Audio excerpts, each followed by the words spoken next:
Welcome back, everyone, to a new deep dive. Great to be here. Today, we're digging into something that, well, it affects how we see everyone we meet, often before they even say a single word. That's exactly right. We're going deep on how we form those really crucial first impressions, and we're shining a light on a very common and often kind of hidden psychological bias, the halo effect. The halo effect. Right. You might have heard it called the physical attractiveness stereotype, maybe, or even that pretty blunt phrase, what is beautiful is also good. And our source material for this deep dive gives us a really fascinating look into the psychology behind all this. It unpacks the definition, traces its history a bit, and reveals its, well, surprising impact across so many different parts of our lives. Yeah, our mission today is basically to take this concept, pull out the most important bits from the source material, and really understand the reach of this bias, how it influences perceptions everywhere, the classroom, the workplace, even how products get marketed to us. Okay, let's dive in then. So, the halo effect. At its core, how do we define it? Well, at its core, the halo effect is a type of cognitive bias. It's essentially where your overall impression of a person, it influences how you feel and think about their specific, sometimes totally unrelated traits. So it's like your brain grabs onto one thing, maybe something positive you notice first. Exactly. And then it just sort of paints everything else with that same brush, fills in the blanks. That's a perfect way to put it. The source material uses a simple example. If you perceive someone as, say, nice, that one positive trait can create this kind of halo that leads you to automatically assume they're also smart, even if you have absolutely no evidence about their intelligence. That first positive feeling just spills over. It colors your judgment of other qualities. Precisely. And the name itself, halo effect. I mean, it sounds kind of obvious, but where does it come from? It literally draws on that image, the halo in religious art, that circle of light you see around a saint's head. Right, signifying goodness. Exactly. And just like that, halo casts a positive glow, implying this goodness that covers the whole person. The psychological halo from one good trait casts a positive light on your judgment of their other traits. Yeah. Often unfairly, of course. That makes a lot of sense. Now, this isn't some brand new idea, is it? The source mentioned it goes back a bit. Oh, yeah, quite a while. We can trace the concept and the actual term halo effect back to a psychologist named Edward Thorndike. He coined it in a 1920 paper. A 1920? Yeah, the paper is called The Constant Error in Psychological Ratings. And he didn't just, theorize about it. He actually saw this happening in data, didn't he? What was his experiment? So Thorndike was looking at military commanding officers. He asked them to evaluate their subordinates, soldiers under their command. Okay. And he had them rate these soldiers on a whole bunch of different qualities: leadership, physical appearance, intelligence, loyalty, dependability. A real mix. So rating them on very different things. And what popped out when he looked at the results? Well, this is where it gets really interesting. Thorndike's key finding was that high ratings in one quality strongly correlated with high ratings in other qualities, even ones that seemed like they should be totally separate. He actually used this very telling phrase, saying the correlations were too high and too even. Too high and too even. That sounds like he knew something fishy was going on beyond just objective assessment. Exactly. It screamed bias to him. Can you give us a feel for the numbers? What kind of correlations did he find? Sure. The source highlights some specifics from his study. For instance, physique intelligence had a correlation of 0.31. Okay. Physique and leadership, that was 0.39. And physique and character, 0.28. Now, these aren't perfect correlations, obviously, not 1 point. Oh, right, not deterministic. But they were strong enough and consistent enough across different traits that Thorndike realized there was this systematic error happening. A commander's overall feeling or their judgment on one specific thing was bleeding into how they rated everything else. And picking up on that physique example, it really sounds like physical attractiveness, like we mentioned at the start, is a huge driver of this effect. It really, really is. Study after study, including those in the source, finds that people perceived as good-looking are often just automatically assumed to have better personality traits and even higher intelligence. That feels so fundamentally unfair. But the source takes it even further, doesn't it? Something about jurors. Yes, that's quite a striking finding. The source points to research suggesting jurors were actually less likely to believe attractive people were guilty of criminal behavior. Wow. I mean, just think about the potential real-world impact of a bias like that in a courtroom. That's huge. It moves it way beyond just, social awkwardness into potentially life-altering stuff. Yeah. But the source also mentions something interesting, that attractiveness can be a double-edged sword. What's that about? Right. So it means the bias isn't always positive, surprisingly, while that what is beautiful is good idea is definitely strong. Other studies the source mentions found that attractive people can also sometimes be seen more negatively. They might be assumed to be vain or dishonest, maybe even manipulative. Ah, okay. So the same looks that give them a halo for some things might also lead to negative assumptions in other areas. Exactly. It's a more complex picture than just attractive equals good. Okay, so we've got the definition, the history with Thorndike, attractiveness is a big factor, but this isn't just theory, right? Where does this halo effect actually pop up in our lives today? Oh, it's everywhere. Almost any area where we evaluate people. Let's start with education, the classroom. Right. How does it creep in there, according to the source? Well, the source points to studies showing teachers might actually have different expectations for students based purely on how attractive they find them. Really? Yeah, one study specifically found teachers held higher expectations for kids they rated as more attractive. That's pretty concerning, that subjective view influencing belief and potential. What about from the student side? There's this really insightful study mentioned, involved over 4,500 students. Researchers compared their grades in traditional face-to-face classes versus their online courses. Okay, what did they find? It was pretty stark. Students who were rated as above average in appearance actually earned significantly lower grades in their online courses compared to their face-to-face ones. Whoa, hang on.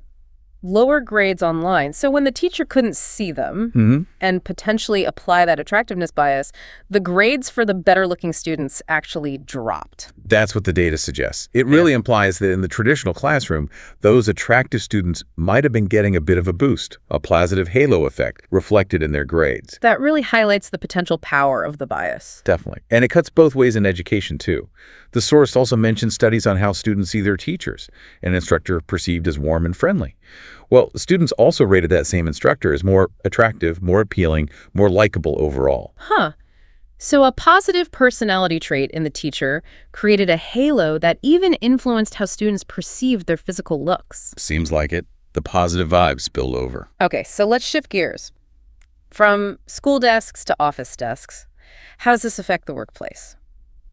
The source flags this as a really common bias, especially in things like performance reviews. I can see that happening. Yeah, think about it. A manager is evaluating an employee. Maybe that employee has tons of enthusiasm, always a positive attitude. That single trait might create such a strong, positive overall feeling, the halo, that it actually overshadows areas where the employee might be, lacking in specific skills or knowledge. So someone could get a better review than their actual performance warrants just because they're really positive or likable. That's exactly the risk. That one really visible positive trait casts a glow that makes everything else seem a bit better than it might objectively be. And the source connects this bias to actual income. That seems pretty direct. It's one of the clearest examples of tangible impact. The source mentioned this study from the Journal of Economic Psychology. Quite intriguing. It found that food servers rated as attractive earned, on average, about $1,200 more per year, just in tips, compared to servers rated as less attractive. $1,200 a year, just in tips, based on looks. Yep, that's a quantifiable financial difference tied right back to this bias. Wow. That really drives home that this isn't just about feelings, it's about real economic outcome. Absolutely. And another study the source refers to links physical attractiveness more broadly, not just to self-confidence, but also directly to overall income levels and even financial well-being across time. And what about just getting your foot in the door, job applications? Highly relevant there, too. Think about a job interview. If the interviewer finds the candidate attractive, or maybe just really clicks with them, finds them very likable early on, that initial positive hit can trigger the halo effect. It makes the interviewer more likely to then see that candidate as smarter, more competent, more qualified for the role. It can give them a real unfair edge over other candidates who might be just as good or even better, but didn't create that same positive first spark. Man, it really seems to weave its way into so many parts of life. Even marketing, you mentioned. How does that work? Absolutely. Marketers are experts at tapping into our psychology, and the halo effect is, well, it's a classic tool in their kit. How so? Think about celebrity endorsements. When a company hires a famous actor or athlete to pitch their product, Right, we see that all the time. they're banking on the halo effect. Your existing positive feelings about that celebrity, maybe you admire their talent, find them attractive, like their personality that creates a halo. And the hope is that positive halo transfers onto the product they're holding or talking about. So you start associating the good feelings about the celebrity with the product itself. Exactly. Even if there's no logical connection between, say, a famous musician and a brand of soda, the positive glow is meant to rub off. It's fascinating how directly that psychological principle gets applied in business. Now, the source also mentioned the flip side, the reverse halo effect. Yes, sometimes called the horn effect, and it's pretty much exactly what it sounds like the opposite. So instead of a positive trait making everything look good, A single negative trait makes everything look bad. It casts a dark shadow instead of a bright halo. okay, explain that a bit more. So you judge someone negatively based on just one characteristic you notice or dislike, and then you let that single negative perception color all your other perceptions of them negatively, even if you have no actual reason to. Like, assuming someone you find unattractive must also be unkind. Or if someone seems a bit awkward initially, you assume they're probably not very smart either. Exactly, those kinds of assumptions. That one negative trait creates horns, metaphorically speaking, and it just overshadows everything else in a negative light. Okay, so wrapping this all up, what's the big takeaway from the source material here? Well, the source really emphasizes that the halo effect and its opposite, the horn effect, they're just incredibly pervasive cognitive biases. They're fundamental shortcuts our brains take when we're trying to make sense of people. And it's not just about looks, right? Although that's clearly a big one. It can be any single noticeable trait. Absolutely. It could be warmth, confidence, how someone speaks, their perceived status, even maybe a mistake they made early on can trigger the horn effect. Anything that stands out. And as we've walked through, these biases influence our judgments in just about every area. From, simple stuff like deciding if you like a new coworker to really big things like who gets hired or even who you might vote for based on perceived trustworthiness. Yeah, the reach is incredibly broad. And even if we know about it, like we're discussing it right now, can we just turn it off? Stop doing it. Probably not entirely. The source is pretty clear on that. Avoiding its influence completely is likely impossible. These are really deep-seated mental habits, shortcuts that help us navigate a complicated social world quickly. But the speed comes at a cost, right? Those snap judgments based on one thing can lead to major mistakes in how we see people. That's the critical point, yeah. They help us make fast assessments, but those assessments are often inaccurate, often unfair, because they're based on such limited and sometimes irrelevant information. So what does all this really mean for us, day to day? I think understanding the halo effect fundamentally changes how we should maybe view our own perceptions. It's a powerful reminder that our brains are constantly taking these shortcuts when we evaluate others. We often build these big overall impressions based on surprisingly little data, or by focusing way too much on one thing that catches our eye, positive or negative. And just knowing that, recognizing the bias exists, that's got to be the first step, hasn't it? It sort of highlights how easily we can get people wrong based on that first halo or horn. Absolutely. And it raises a really important question for all of us, I think. Knowing how easily our overall impressions can warp our judgment of someone's specific qualities.